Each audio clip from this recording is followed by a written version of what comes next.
Hi, it's David again with TokensDirect, and today I'm going to show you how to program an IDX X10 coin acceptor. This is one of the most popular coin acceptors in the car wash industry.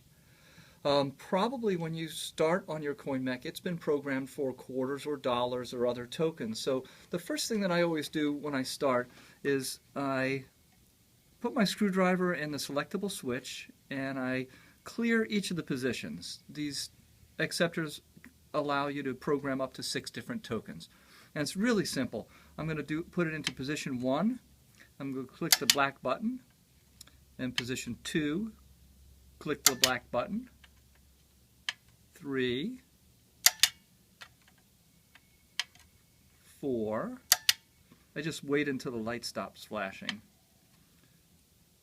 There's 5. And there's 6. And then what I'm going to do is I'll put it back in the run position, which is straight up and down. And yes, and I've programmed tokens in it before, so I'm going to just drop them and make sure nothing happens, and that's a reject. Okay, the next thing that you always have to do is you have to put in the appropriate sizing rails that narrow the throat for the token that you're using. And I'll just turn the mech around here so you can see where they go. I looked up in my manual, and it says that for a 0.900 token, I should use a number 5 rail. And they just snap right in here.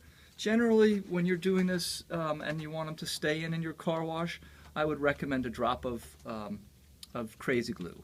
And that'll just make sure that they don't fall out accidentally. But it's as simple as that. So I'll close the acceptor back up again. And here we are. So first what I'm going to do is I'm going to go to position number 1, and I'm going to program this as a $1 token, so it's going to give 4 pulses. That's 4 25-cent pulses.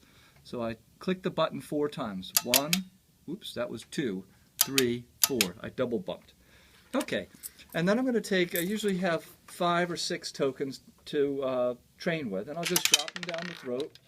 2, 3, 4, 5, 6. And once it's completed its programming, the light flashes and tells you that you're done. So now I'm going to put it back into run mode, which is straight up and down. And then I'll drop the token. And you'll see here it flashes 4 times each time I drop a token. So each one is worth $1. Now the nice thing about an acceptor like this is that it can be programmed for other tokens. So you might notice here I'm using 2 different kinds of token. They're both from our CT line of tokens, which are what we call control tokens, and they are all used for, say, dollar value or higher. They're tokens that you can get exclusively at your own car wash. So I programmed the first one here. I think that's the one I didn't know. That's not the one I programmed. I programmed this one right here, and it gives me 4 credit pulses. So let's say that this one, which looks pretty similar, just has a different color center, I'm going to program that for a $2 value. So that means 8 pulses.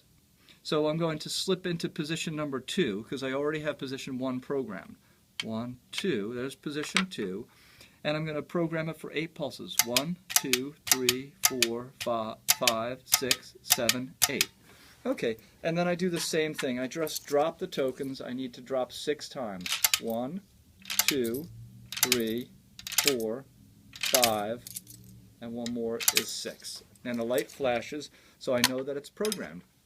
And now I'm going to just slip it over and put it into run mode, which is straight up and down.